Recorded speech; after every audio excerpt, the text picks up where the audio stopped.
Hello and welcome to Rock Paper Shotgun, where you join us between a rock and a hard place. Or should that be a hard thing? The thing in question being this behemoth, one of Ghost Recon Breakpoint's drone enemies. Forget the jeeps and helicopters of Wildlands cartel, the fictional island of Aurora is home to clanking monstrosities, courtesy of a company called Skelltech. Their leader, Jace Skell, is a mix of Steve Jobs and Elon Musk, though instead of Musk's self-driving cars, it's a self-driving murder machine, and instead of Jobs pumping music into your ears, this pumps lead, or worse, just runs over your ears.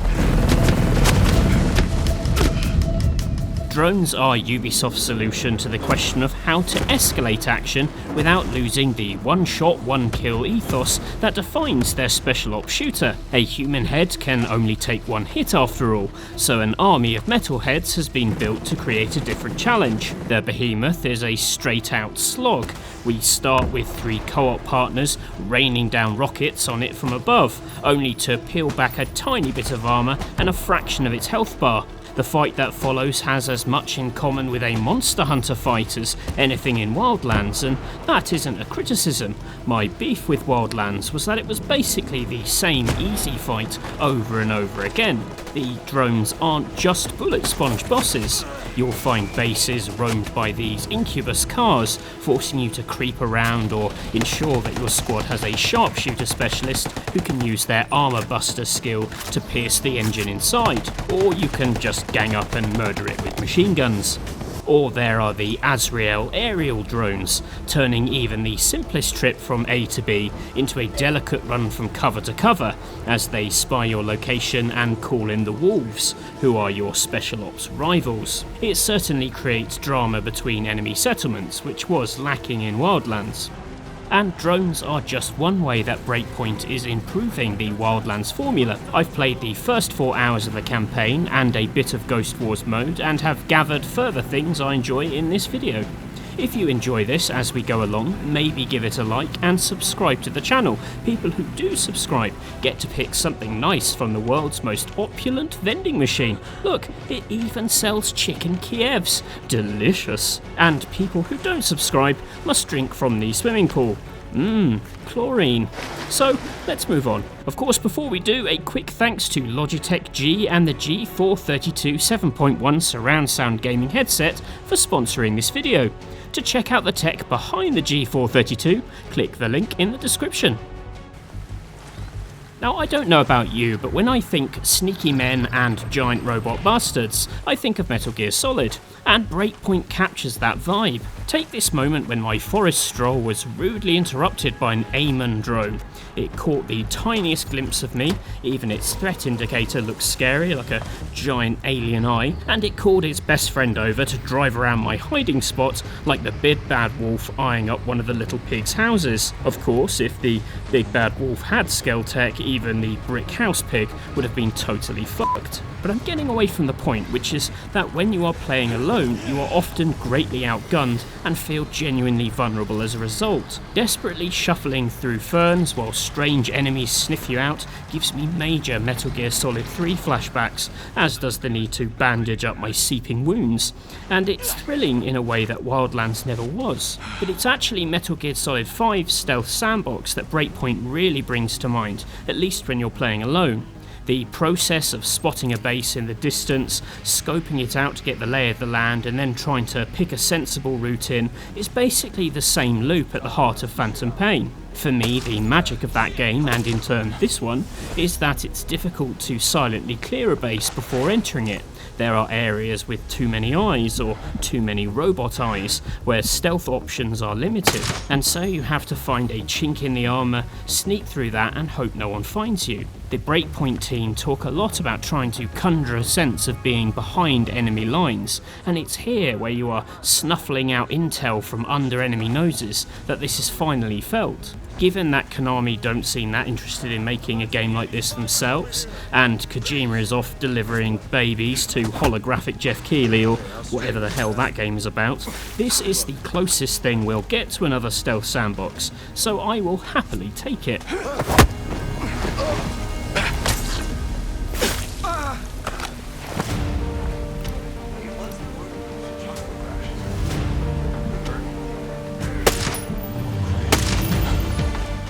course, all that only goes for solo play, which is kind of a tricky subject matter.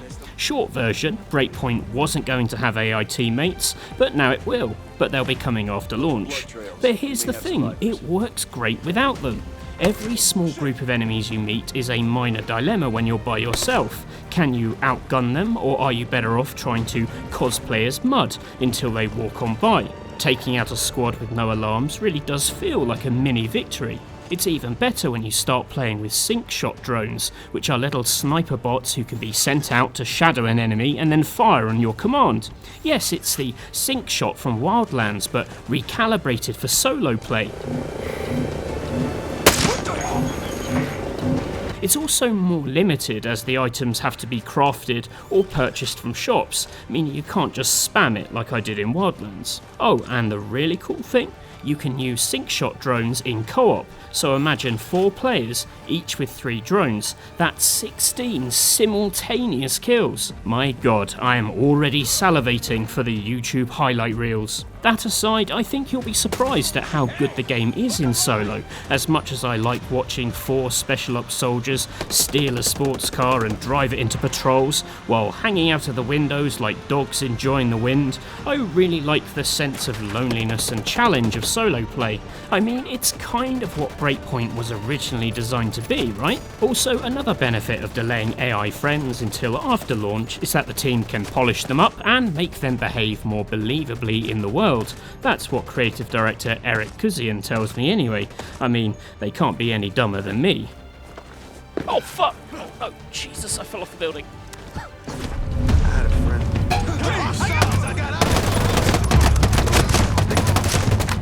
A lot has been added in the name of authenticity. The terrain you cross has a different impact on stamina drain, represented by that bar at the bottom, and pushing your stamina too far can shrink that bar. Likewise, you can take severe wounds that require a bandage to heal and will leave you hobbling until that point. It's far from a survival game, there's no thirst or food meters, although you can drink water to replenish that stamina bar. Better to drink from crisp natural streams than the cocktail of chlorine and child piss that is the local swimming pool.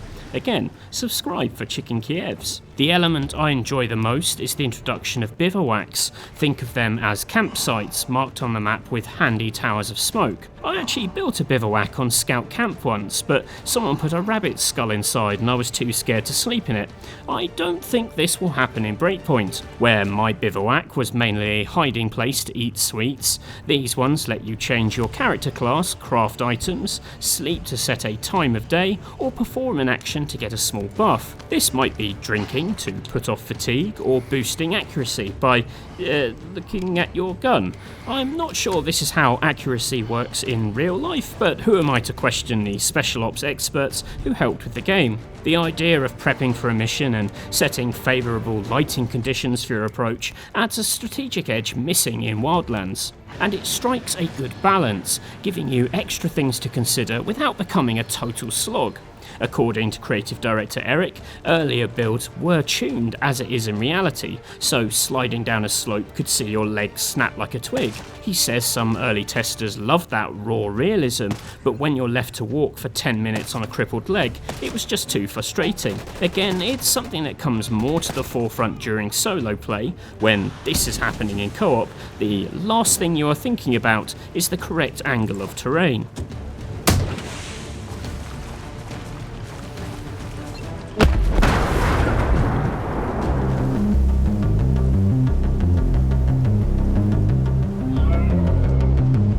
Regardless of whether you're playing with pals or not, the island itself is a much more interesting playground than Bolivia.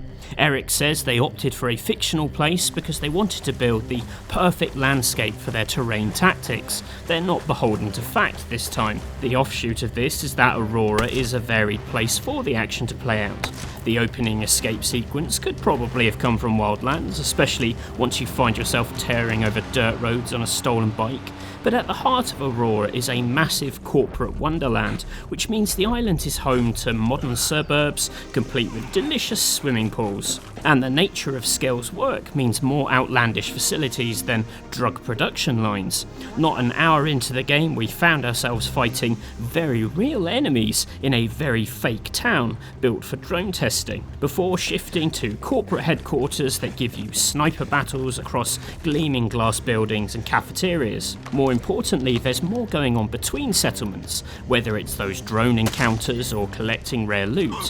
While the game does have randomized loot drops, Eric says a lot of unique weapons and gear are found in specific locations, giving you greater treasures for properly exploring.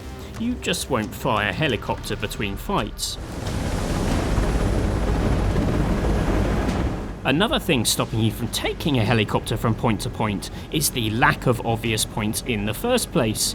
Borrowing a trick from Assassin's Creed Odyssey, Breakpoint has two modes, exploration and guided. In guided it behaves as Wildlands did, big mission markers and points of interest dotted on the map. In exploration mode you have vague intel and have to find the location. If you played Odyssey, these clues will be instantly familiar. You're given a map region, a landmark and some compass pointers. Searching the map is only a small step at the start of a mission, but the clues seem to require a bit more interpretation than Assassin's Creed's, which were often solved by going towards the nearest question mark. Without question marks, it is possible in Breakpoint to get it totally wrong and spend 30 minutes assaulting the wrong building. So much for the recon part of Ghost Recon. Still, it's another way of getting you to read and interpret the map and maybe spend a bit more time exploring on the ground, which is a much better use of that virtual landmass.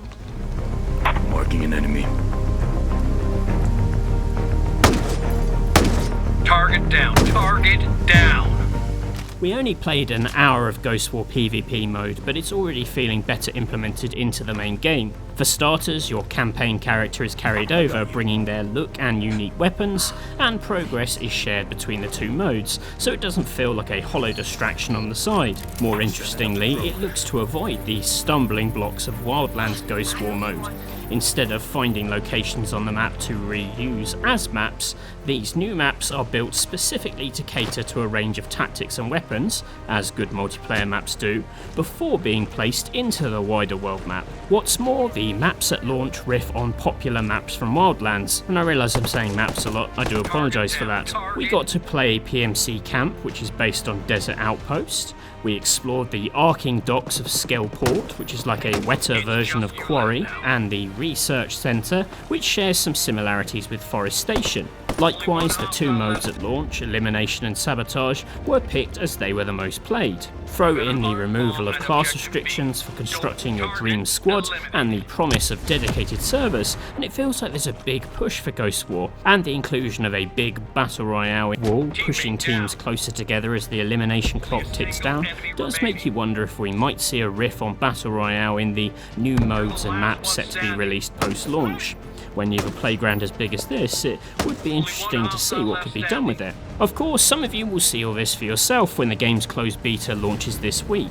It's one for people who've pre-ordered. I enjoyed what I played so far, and I hope you don't mind that I talked more about solo sneaking. Like I said, I've been desperate for a proper sandbox stealth adventure and have played most of Wildlands by myself, and so was keen to see if they'd nailed it. 4 hours is no way to gauge the full success of a game, of course, but it made a good impression. If you'd like to know about anything else I saw or anything I've talked about in this video, please do ask questions below. And thanks again to Logitech G for sponsoring this video, featuring 50mm audio drivers, a 6mm mic and DTS Headphone X 2.0 surround sound technology under the hood. The G432 headset immerses you in the action and ensures you'll always be heard for a complete gaming experience. Find out how to order yours by following the link in the description. And that is a very quick look at Ghost Recon Breakpoint. I'm actually going to add a quick look at the wider skill tree at the end of this video so you can see how you can upgrade your character. I didn't get a chance to unlock much of it, but I thought you might like just to see it. I hope you enjoyed this video and found it useful. Please do let me know in the comments if you did, as it makes me feel all smug inside. And please do subscribe to Rock Paper Shotgun for more videos like this. We got loads of big reviews and previews going up soon, so stick around for those. Thanks for watching, and bye for now.